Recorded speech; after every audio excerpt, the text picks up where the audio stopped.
बिस्मिल्लाहिर्रहमानिर्रहीम। आज हम एक माशरती जो बीमारी है या एक खामी है उसकी बात करेंगे। इंसान बात कर दूसरों की जो है कमज़ोरी से या नावाकफ़ी से फ़ायदा उठाता है।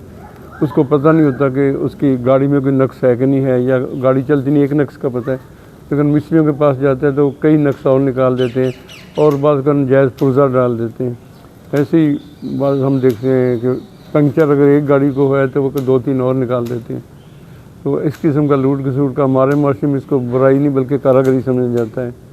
हमारे कुछ डॉक्टर हजरात भी नजायज़ टेस्ट लिख देते हैं जिनकी ज़रूरत, हालांकि उनको पता होता है कि इसकी इतनी अहमियत नहीं है, फिर भी वो पैसे की खातिर कर देते हैं, तो बड़ा गलत काम है। तो इसको एक ये चालाकी होशियारी नहीं है बल्कि इन चीज़ों को ख़त्म होना चाहिए। और जिस माशरे में सारे में ही ओवरऑल अखलाकियात ख़राब हों तो वहाँ इस किस्म की चीज़ें आम हैं। इसलिए ज़रूरी है कि ऐसा माहौल पैदा किया जाए कि जिसमें गलत आदमी को गलत समझा जाए, उसको सज़ा मिले, या कोई तरीक़ा का लोग अपनी अखलाकी ज़िम्मेदारी समझे कि किसी के साथ जो उसकी जायज़ उजरत है वही उससे हासिल करें, ज़्यादा हासिल ना करें। तो इसका ज़ाहिर है जिससे आप ज़्यादा चार्ज करते हैं उसके दिमाग पर, उसकी नफ्सियात पर, उसकी जेब पर असर होता है।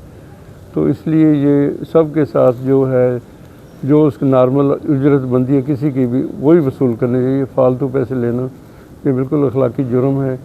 तो माहौल बाकी ये कि अच्छे लोग अगर हैं माशरे में, लेकिन अगर हर जगह फ़्रॉड है तो कुछ लोग वो भी उसी फ़्रॉड में शामिल हो जाते हैं, तो वो बात करने के बावजूद माशरा बेहतर नहीं होता। इसलिए ज़रूरी है मज़हबी उलमा भी अखलाकियात को अहमियत दें, अखलाकियत का ज़रूर बताएं कि सिर्फ़ इबादत करने से इंसान अच्छा नहीं बनता, जब तक उसके जो है लोगों के साथ तल्लुकात, बिहेवियर वो सही नहीं होता तो फिर ये अच्छा इंसान बन सकता है, अच्छा मुसलमान बन सकता है। शुक्रिया।